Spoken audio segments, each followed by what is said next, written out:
It is kind of surprising that I was gone for 2 reviews, which is Avar and Kazan, and then I came back and then I saw that there's no more review on YouTube.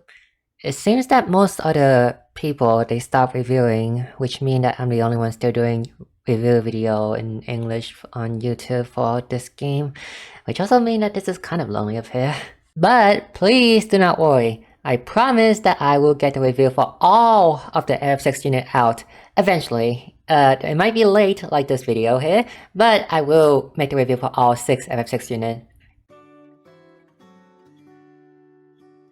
Part 1 of the Final Fantasy VI collab has begun, with Part 2 coming later after the release of Fen. For Part 1, the unit this time are Terra, Locke, and Edgar. For Terra, she is a fire DPS, basically AoE focused fire DPS, also really good at single target, but she has most of her nuke skills in her AoE form. What Terra does is that she has a second form that she can transform to called the trance state. In the trance state, she basically double casts her skill and is always preferred to be in, but every time you're in the trance state, you also consume magic tech point, which is very easy to gain, so it's not a problem most of the time.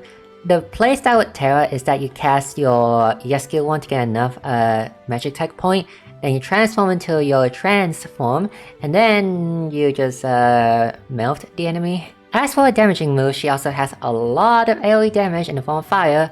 Mainly there's two main ways to use her skill to attack is either through Meltdown, her normal skill, or Ultima, her ultimate, which both do extremely high AoE damage, and do a reminder that she will also double cast the ultimate in her transform.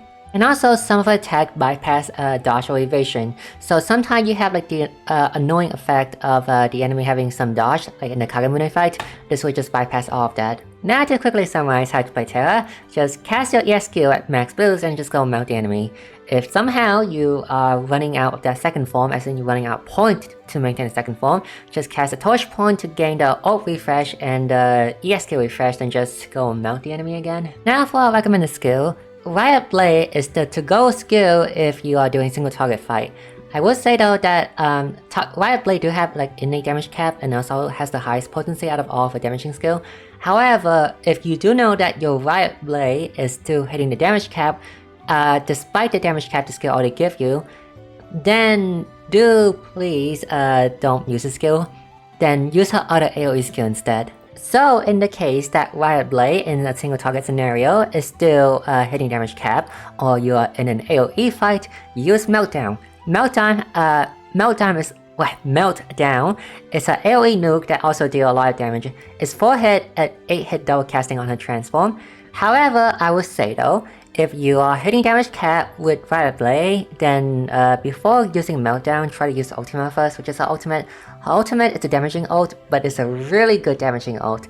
It's a 5 hit double cast, it's a 10 hit, and it deals quite a lot of damage, so only resort to Meltdown when you either don't have your ultimate, or you want to save your ultimate for later. And then last is Summon Seraph.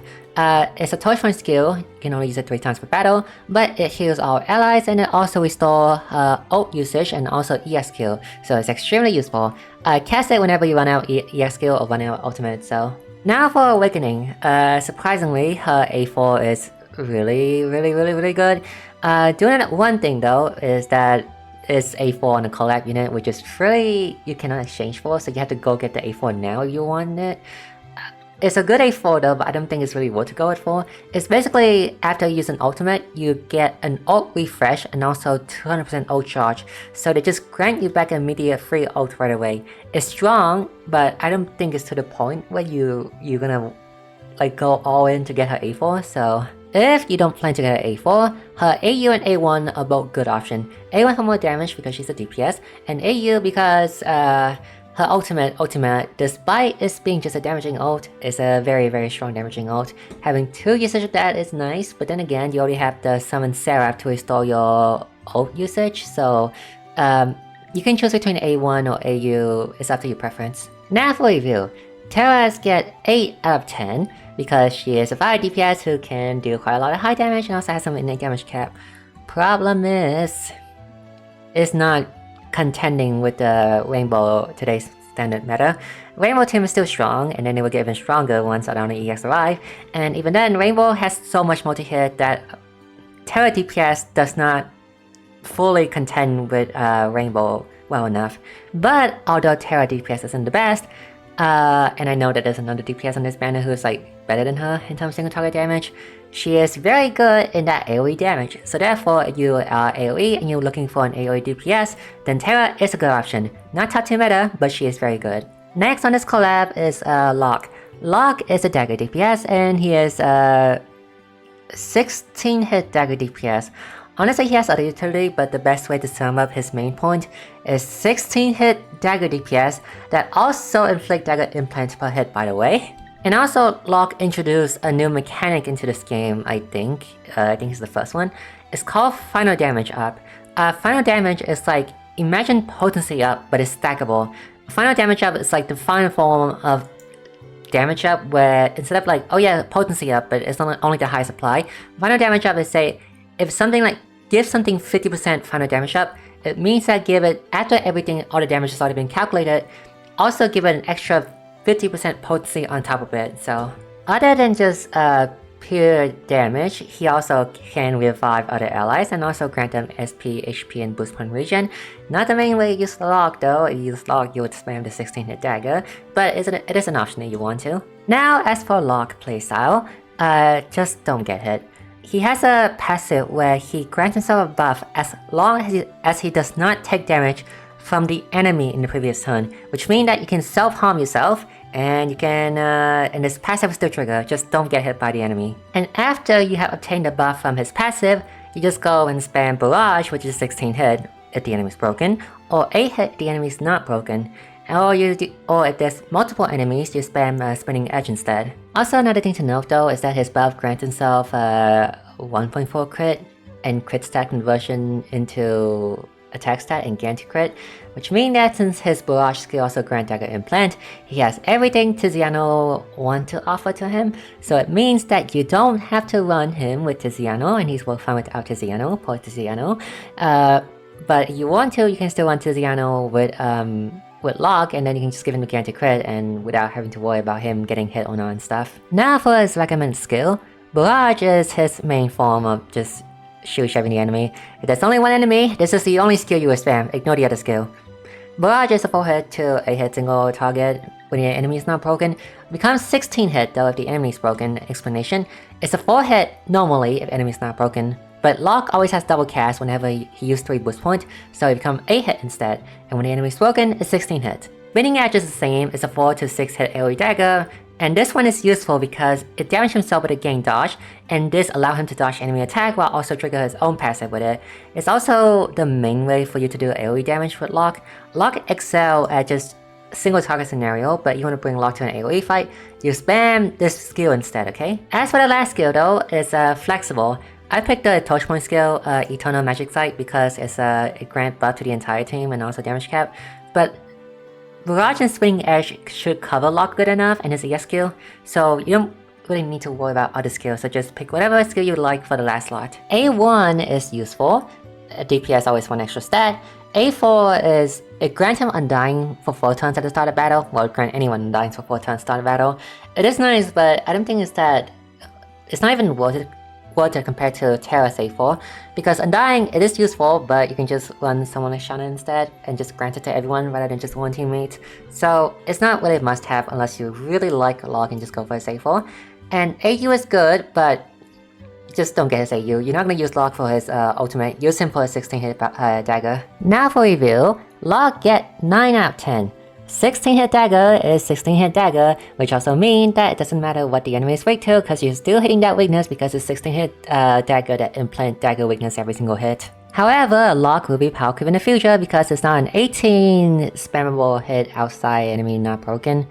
Do you know like how insane it is that we went from 16 hit that can only be 16 hit when the enemy is broken to just 18 hit when the enemy is not even broken in the span of 6 months from now? But it is what it is. The fate of a collect DPS is power creep by another collect DPS.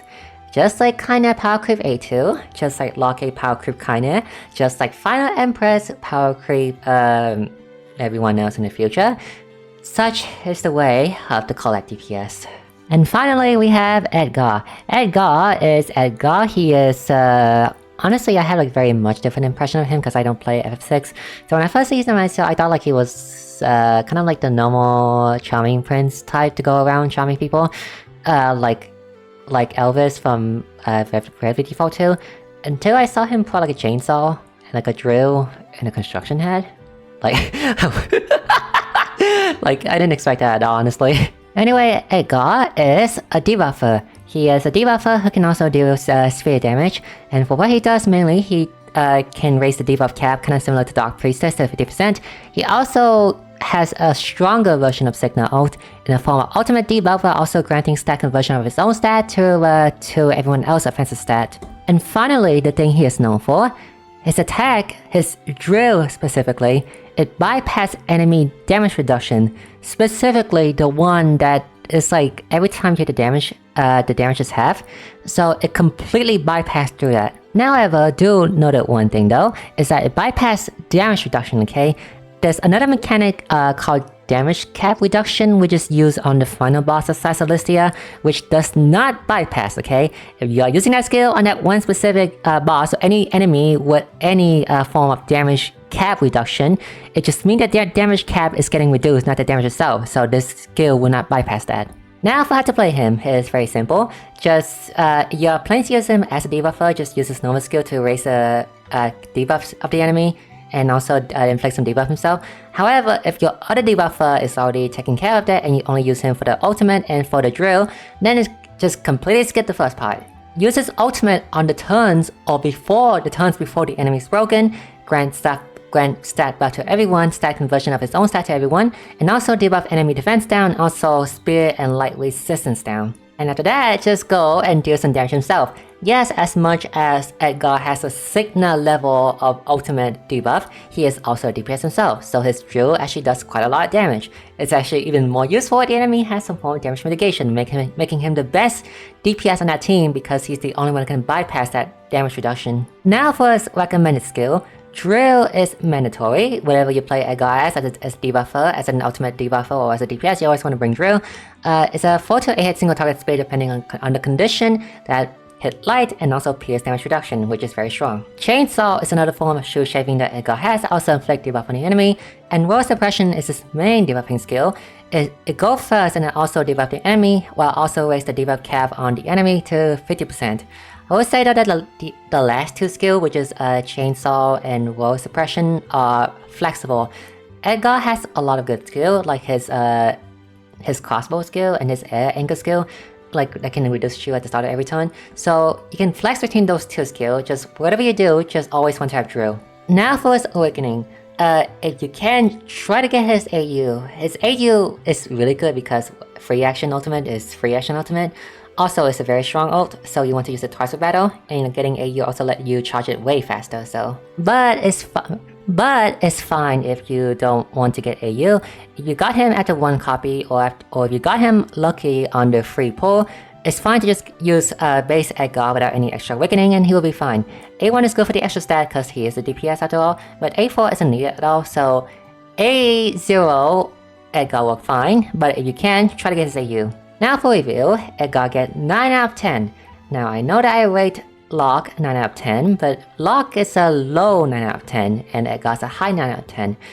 Edgar is a support and DPS, Locke is only DPS, so Locke can be very power creep very easily, while Edgar still has to remain his usage of his powerful ultimate and his drill that can bypass defense. So like I said before, if you don't know how strong Edgar actually is, imagine Signa, a very powerful generalist debuff already, even though she's kind of power creep. Imagine giving her a stronger ultimate and also giving her a DPS skill that can bypass defense. That's what Edgar is. He just Signa, but like damage and way better. So now for all the character in part 1, surprisingly all 3 is good, so whoever you get on the free pull is, they will all be useful, not like the Dragon Quest 3 collab. However, only Edgar has long-term value, as in that after about 6 months of power creep from now, Locke and Terra will fall off a bit because they just DPS, while Edgar still remain useful in his ultimate and his drill. And he is the only one valuable from the first collab, and compare that to the part 2 of the collab, it's not really worth it to spend rubies here if you don't have enough rubies to get all of them. On the second banner, there are two long-term, useful, powerful units in the form of Realm and Setzer. Compared to the part 1 which only has Edgar, that banner has more value because you can pull on that banner and pity whoever you're missing to complete the powerful unit for your teams. Compared to part 1, you pull on part 1, you will just get Edgar and the other two. They will be powerful now, but they won't have long-term value. So, overall conclusion, if you care about the meta and you can only have enough rubies for one of the two parts, go for part 2. However, if you like the characters because they are from FF6 and some of them are your favorite character, just pull for whoever you like, okay?